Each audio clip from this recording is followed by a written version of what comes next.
Hi నమస్తే అందరికీ. ఈరోజు మనము టమోటా నిల్వ పచ్చడి ఎలా తయారు చేద్దామో చూద్దాము.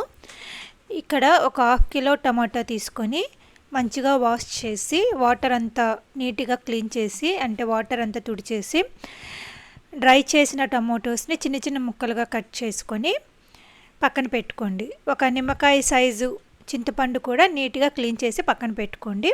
సో తర్వాత ఒక నాన్ స్టిక్ ప్యాన్ కానీ ఒక బిగ్ ప్యాన్ కానీ తీసుకొని అందులో అరౌండ్ 200 ml ఆయిల్ యాడ్ చేసి ఈ టమోటాని చింతపండు రెండు యాడ్ చేసి ఒక 5 to 10 minutes నార్మల్గా స్మూత్ అయ్యే విధంగా కుక్ చేయండి. వాటర్ యాడ్ చేయకూడదు.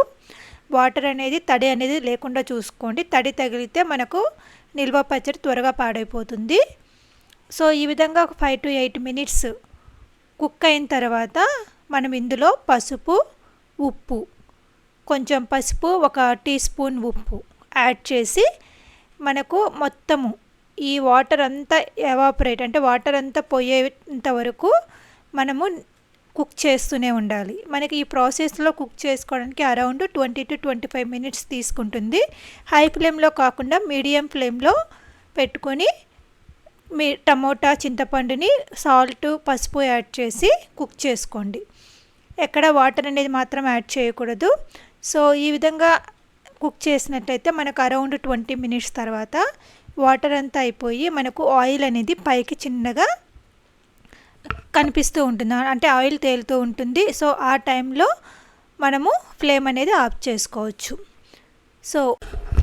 సో నెక్స్ట్ స్టెప్లో మనము 1 teaspoon మెంతులు తీసుకొని ఒక ప్యాన్లో యాడ్ చేసి లైట్గా రోస్ట్ చేయండి.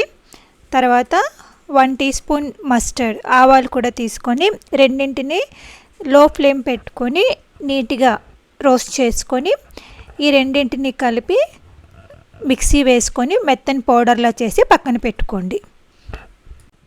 సో మనము రెడీ చేసి పెట్టుకున్న టమోటా కూల్ అయ్యే లోపల దీనికి కావాల్సిన పోపు కూడా రెడీ చేసుకుందాము. ఫస్ట్లో మనం ఒక 200 ml ఆయిల్ యూస్ చేసుకున్నాము. ఇక్కడ మళ్ళీ ఒక అరౌండ్ 200 ml ఆయిల్ యూస్ చేయండి. సో లేదనుకుంటే 300 ml కూడా వాడుకోవచ్చు, కొంచెం ఎక్కువ ఆయిల్ కావాలనుకునే వాళ్ళు. సో ఫస్ట్ ఆయిల్ తీసుకొని ఆయిల్ వేడైన తర్వాత ఫస్ట్ గార్లిక్ యాడ్ చేయండి. గార్లిక్ ఒకసారి గోల్డెన్ కలర్లోకి వచ్చింది అనుకున్న తర్వాత ఆవాలు, జీలకర్ర, ఎండుమిర్చి, కరివేపాకు వీటిని కూడా యాడ్ చేసుకొని మంచిగా రోస్ట్ చేయండి. సో ఇక్కడ తడక అనేది పర్ఫెక్ట్గా ఫ్రై అయితేనే మనకు పికిల్లో టేస్ట్ చాలా బాగుంటుంది. సో ఈ విధంగా రెడీ అయిన తర్వాత దీన్ని పక్కన పెట్టుకోండి. ఇది కూడా కొంచెం కూల్ అవుతుంది. సో ఈ టైంలో మనకి ఇవన్నీ రెడీ చేసుకునే లోపల మనం ఫస్ట్ రెడీ చేసి పెట్టుకున్న టమోటా చింతపండు పేస్ట్ కూల్ అయిపోతుంది. సో ఇప్పుడు ఒక మిక్సీ జార్ తీసుకొని అందులో ఒక 10 to 11 గార్లిక్ పాడ్స్ తీసుకొని 1 cup అవసరం లేదు. మనం తీసుకున్న హాఫ్ కిలో టమోటాకి 1/4 cup మిర్చి పౌడర్. మీరు కొంచెం ఎక్కువ తినే వాళ్ళైతే హాఫ్ కప్ తీసుకోవచ్చు. సో తర్వాత మనకు సరిపడంత సాల్ట్, మనకు సాల్ట్ 2 to 3 tablespoons సరిపోతుంది హాఫ్ కిలోకి. నెక్స్ట్ మనం రెడీ చేసి పెట్టుకున్న మెంతులు, ఆవాలు పౌడరు తీసుకొని మిక్సీ వేయండి. ఫస్ట్ ఈ మిక్స్ అయిన తర్వాత మనం ఫస్ట్ రెడీ చేసుకున్న టమోటాని కూడా తీసుకొని దాన్ని కూడా మిక్సీ యాడ్ చేసుకోండి. సో ఇప్పుడు మనము ఆల్రెడీ ఫస్ట్లో రెడీ చేసి పెట్టుకున్న ప్యాన్లోనే మొత్తం ఈ మిక్చర్ని తీసుకొని యాడ్ చేయండి. మనం ఆల్రెడీ రెడీ చేసి పెట్టుకున్న పోపును కూడా తీసుకొచ్చుకొని ఇందులో యాడ్ చేసుకొని మంచిగా కలపండి. ఈ స్టేజ్లో మీకు ఆయిల్ తక్కువగా ఉంది అనిపిస్తే ఇంకొక 100 ml ఆయిల్ తీసుకొని వేడి చేసి చల్లార్చి కలుపుకోండి. మనము ఈ పికిల్స్ చేసుకునేటప్పుడు సెసమీ ఆయిల్ కానీ వేరుశనగపప్పు ఆయిల్ కానీ తీసుకున్నట్లయితే మనకు టేస్ట్ బాగుంటుంది. సో ఈ స్టేజ్లో మీకు కారం కానీ ఉప్పు కానీ కొంచెం తక్కువ అనిపించినట్లయితే కొంచెం యాడ్ చేసుకోవచ్చు.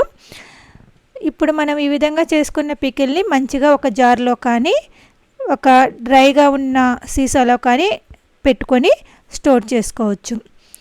ఇది మనకు అరౌండ్ 2 to 3 weeks పాడవకుండా ఉంటుంది. మనం ఎప్పుడు పికిల్ వేసుకోవాలనుకున్నా తడి లేకోకుండా డ్రై స్పూన్స్ యూస్ చేసుకుంటూ వాటర్ పడకుండా చక్కగా చూసుకున్నట్లయితే అరౌండ్ 3 weeks మనకి ఇది స్టోర్ ఉంటుంది.